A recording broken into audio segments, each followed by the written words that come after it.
बिस्मिल्लाहिर्रहमानिर्रहीम। अगर आप शुगर के मर्ज़ में मुब्तला हैं और आपको इंसुलिन लग रही है और आपके मुआलिज ने आपको ये बता रखा है जी कि आपका जो लबलबा है, जो पिंक्रियाज़ है, वो इंसुलिन नहीं बना रहा, इसलिए आपको बाहर से इंसुलिन दी जाएगी तभी आप जी पाएंगे, वरना आपकी ज़िंदगी को ख़तरा लाहक है। तो ये वीडियो आपके लिए इंतहाई ख़ास होने वाली है, इसको आपने मुकम्मल सुनना है ताकि आप इस अज़ियत से निजात हासिल कर सकें। अस्सलामु अलैकुम वरहमतुल्लाहि वबरकातुहू। मैं हूं आपका मुआलिज हकीम लियाकत अली खींची और आप देख रहे हैं हमारा यूट्यूब चैनल हर्बल वर्ल्ड। और मौजू है जी कि लबलबा इंसुलिन कब बनाना छोड़ देता है और वो कौन सी ऐसी ग़िज़ाएँ हैं जिनको इस्तेमाल करते हुए हम अपने लबलबा को रिन्यूअल कर सकते हैं ताकि वो फिर से इंसुलिन बनाना शुरू कर दे। क्योंकि ऐसा हो ही नहीं सकता कि इंसानी जिस्म में कोई उज़्व अपना काम छोड़ दे और फिर बाहर से उसको जो है मदद पहुंचाकर आर्जी तौर पर ज़िंदगी को बहाल रखा जाए। ऐसा नहीं हो सकता, बल्कि जो आज़ा काम छोड़ देते हैं उनको दोबारा दुरुस्त भी किया जा सकता है। दोस्तों, इस वीडियो में हम आपको सबसे पहले तो इंसुलिन के बारे में बताएंगे कि इंसुलिन क्या है, फिर लबलबा के बारे में बताएंगे कि लबलबा क्या है और इसका फेल कैसे ख़राब होता है, और चौथे नंबर पर हम आपको ये बताएंगे कि हम इसको ठीक कैसे कर सकते हैं। दोस्तों, इंसुलिन एक हार्मोन है और ये लबलबा से पैदा होता है और इसका काम इंसानी जिस्म में बनने वाली शुगर को, जो हमारे सेल्स हैं, जो हमारे खुलियात हैं, उन तक मुंतकिल करना है और इसको रेगुलेट करना है, इसको बाकायदा करना है। अब जब इंसुलिन का फेल बिगड़ जाता है, यानी लबलबा अपना काम ज़्यादा कर देता है, कम कर देता है, छोड़ देता है, तो फिर इंसुलिन की प्रोडक्शन शदीद मुतासर होती है। और जब इंसुलिन की पैदावार मुतासर होती है तो उसका असर हमारे जिस्म में बनने वाली शुगर पर भी पड़ता है। और अगर इंसुलिन ज़्यादा बनती है तो शुगर लेवल कम हो जाता है, और अगर इंसुलिन कम बनती है तो शुगर लेवल बढ़ जाता है, जिसकी वजह से शुगर का जो मर्ज़ है वो इंसानी जिस्म में ज़ाहिर हो जाता है। इस वीडियो में हम इस बात पर अपना फोकस रखेंगे कि लबलबा कब इंसुलिन नहीं बनाता। दोस्तों, हमारे जिस्म में दिमाग, दिल और जिगर, ये तीन अज़ाए रईसा हैं और इनके ताउन से इंसानी जिस्म चल रहा है। जब हमारे दिमाग में सोजिश हो जाती है तो जो हमारे उज़लात हैं इनमें तस्कीन हो जाती है, और जो हमारा जिगर व गुदुद है इसमें तहलील हो जाती है। हम ये समझते हैं कि जहाँ पर तहलील होती है वो उज़्व इंतहाई कमज़ोर हो जाता है और आहिस्ता आहिस्ता पिघलने लगता है और अपना फेल छोड़ देता है। तहलील के अमल को समझने के लिए आप अपने जहन में एक मोमबत्ती का तस्वुर कर लें कि मोमबत्ती को जला कर रखें तो वो आहिस्ता आहिस्ता तहलील होने लगती है और बिलाखिर ख़त्म हो जाती है। जब हमारा दिमाग सोजिशनाक हो जाता है, जिसको कानून मुफरद अज़ा की ज़बान में आसाबी तहरीक कहते हैं, तो उज़लात में तस्कीन हो जाती है, दिल में तस्कीन हो जाती है और जो हमारे जिगर व गुदुद हैं उसमें तहलील हो जाती है। अब जो पिंक्रियाज़ है, जो लबलबा है, ये भी एक गुदुद है, ये भी एक ग्लैंड है जिससे इंसुलिन नामी हार्मोन पैदा होता है। आसाबी तहरीक की वजह से हमारा जो लबलबा है ये तहलील होना शुरू हो जाता है और अपने हुजूम में फैल जाता है तहलील के वजह से और इंतहाई कमज़ोर हो जाता है। और इसके ज़िम्मे कुदरत ने जो काम लगाया है, यानी इंसुलिन को पैदा करना, ये उससे आजिज़ आ जाता है, जिसकी वजह से जिस्म में पैदा होने वाली जो शुगर है वो सेल्स में दाखिल नहीं हो पाती, जिसकी वजह से ना सेल्स को खुराक मिलती है, ना नए सेल्स बनते हैं हैं, और जब इनको खुराक ही नहीं मिलती तो इंसानी जिस्म में कमज़ोरी होना शुरू हो जाती है।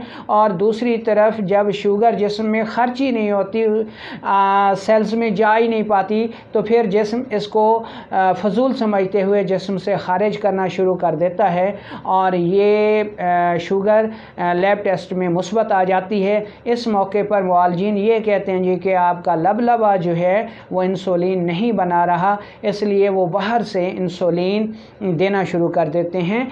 अब बाहर से इंसुलिन देना ये इलाज नहीं है, क्योंकि जब हम बाहर से इंसुलिन देंगे तो जो हमारा लबलबा है वो थोड़ी बहुत जो शुगर बना रहा था वो भी बनाना बंद कर देगा, यानी उसका काम तो बाहर से पूरा होना शुरू हो गया, इसलिए वो फिर सुस्त से सुस्त होता चला जाएगा।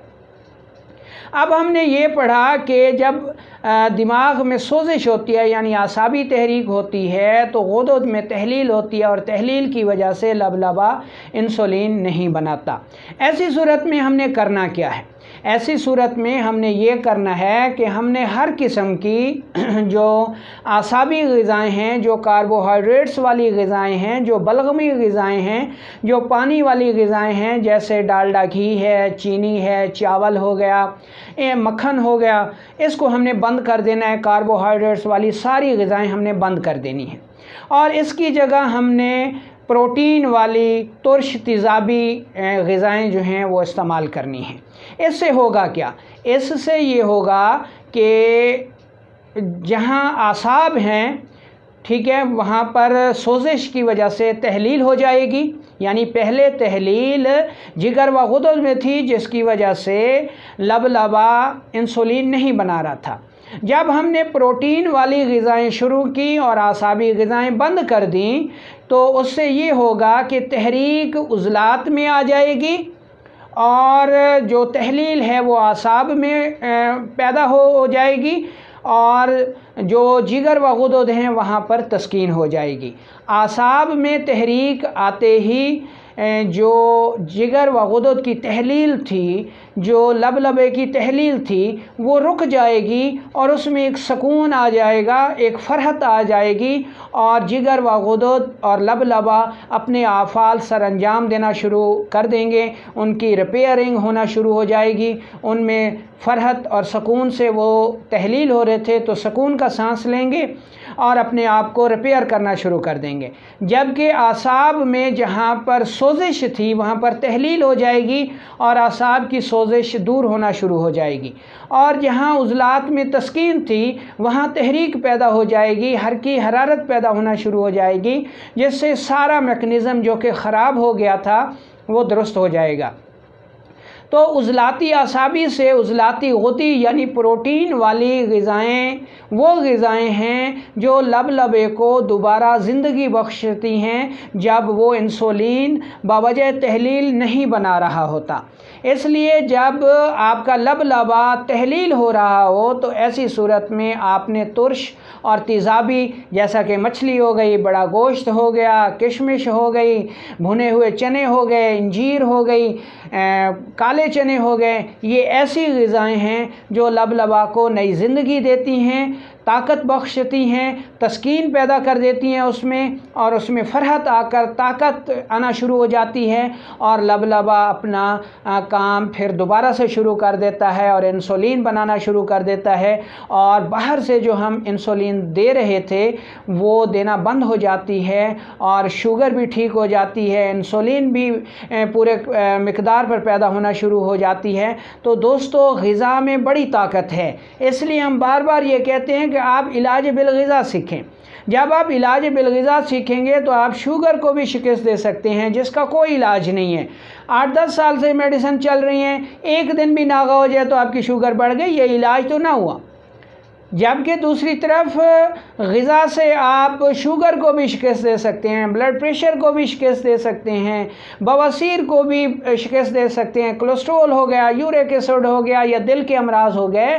तो खुदारा इलाज बिलग़िज़ा सीखें, दवाइयों की तरफ मत दौड़ें। दवाइयाँ जो हैं वो आपको सेहतयाब नहीं कर सकती हैं। आज के दौर में आपने देख लिया, जो मुस्तकिल आपको शिफा याबी मिलेगी वो इलाज बिलग़िज़ा से मिलेगी।